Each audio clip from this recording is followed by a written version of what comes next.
आज हम लोग वर्ण विचार के लेक्चर 10 पढ़ेंगे। इसमें हम लोग वर्ण विचार के लेक्चर 10 में वर्णमाला के सभी प्रश्नोत्तर को आज हम लोग करेंगे। ठीक है, इस पिछले वीडियो हम लोगों ने शब्द वर्णों का स्थान पढ़ चुके हैं। इसमें स्वर और व्यंजन हो गए आपके, इन सभी को आप पढ़ सकते हैं। देखिए, आपके हमारे सामने सबसे पहला प्रश्न है, वर्ण किसे कहते हैं।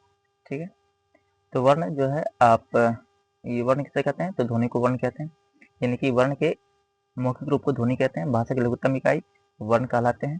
ठीक है, और ध्वनि का लिखित रूप क्या होता है, तो यहाँ देखिए जस्ट बताएं, ध्वनि के वर्ण का मुख्य रूप ध्वनि है, तो ध्वनि का लिखित रूप वर्ण है। क्या है, वर्ण। ठीक है, अगला प्रश्न है, हिंदी वर्णमाला में अयुग्वाह वर्ण कितने। हिंदी वर्णमाला अयुग्वाह वर्ण 2 है, अनुस्वार और अ। इसे स्वर और व्यंजन के बीच कड़ी भी कहा जाता है। निम्नलिखित में ह्रस्व स्वर नहीं है, तो ह्रस्व स्वर हम जानते हैं 4 होता है, अ, ई, उ और री। तो इनमें से कौन सा नहीं है, तो देखिए अ है, ई है, उ है और ये नहीं है, डी का नहीं है। तो आपका यही क्या हो गया, ह्रस्व स्वर नहीं है। निम्नलिखित में दीर्घ स्वर कौन है। दीर्घ स्वर मूल रूप से 3 होता है, आ, दीर्घ ई, दीर्घ उ। ये तीनों छोड़ करके अब जो है वही हो जाएगा। मतलब कौन सा है, देखिए इसमें आ है ना, ये आपका क्या हो गया, दीर्घ स्वर हो गया। आगे देखिए, अगला प्रश्न है, होठों की स्थिति के आधार पर स्वर कितने प्रकार होते हैं। होठों की स्थिति के आधार पर स्वर 2 प्रकार के होते हैं, आवृतमुखी स्वर और वृत्तमुखी स्वर। देखिए, आवृतमुखी और एक होता है वृत्तमुखी, जो पीछे पढ़े होंगे उन सबको याद होगा। किसी को पुकारने के लिए किन स्वरों का प्रयोग होता है, तो हम आपको बताए थे कि संस्कृत का एक स्वर है प्लुत स्वर, जिसका हिंदी में केवल किसी को पुकारने या किसी को बुलाने के लिए प्रयोग किया जाता है। इसका चिन्ह होता है, ये प्लुत चिन्ह होता है, केवल इसे हिंदी में प्लुत चिन्ह के नाम से जाना जाता है। ठीक है, वो आपका प्लुत स्वर है।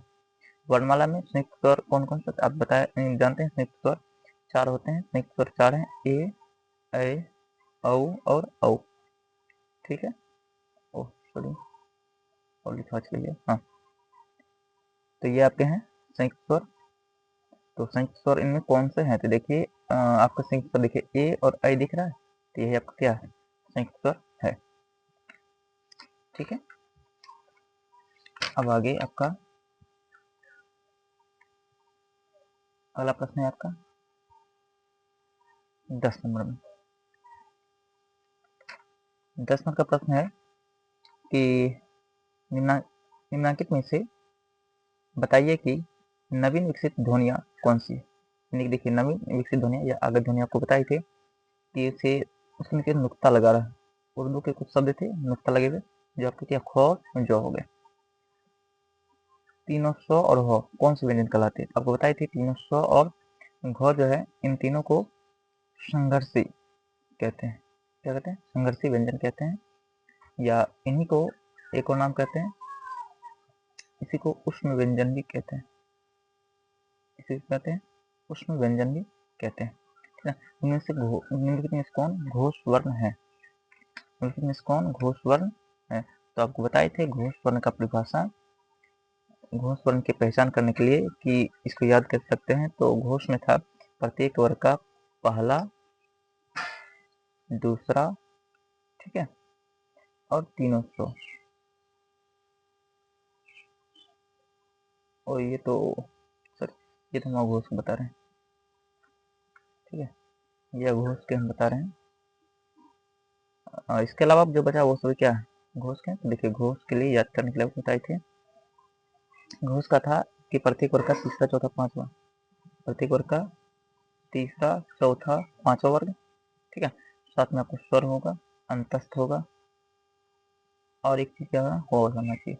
तो देखिए, इसमें कोई है तीसरा, चौथा, पांचवा, ये दूसरा वर्ण है, ये भी क्या पहला वर्ण है, ये आपका पहला वर्ण है, ये तो हो गया। अब देखिए हो, देखिए एक हो आपको बताया है ना, तो हो आपका क्या हो गया, घोष वर्ण हो गया।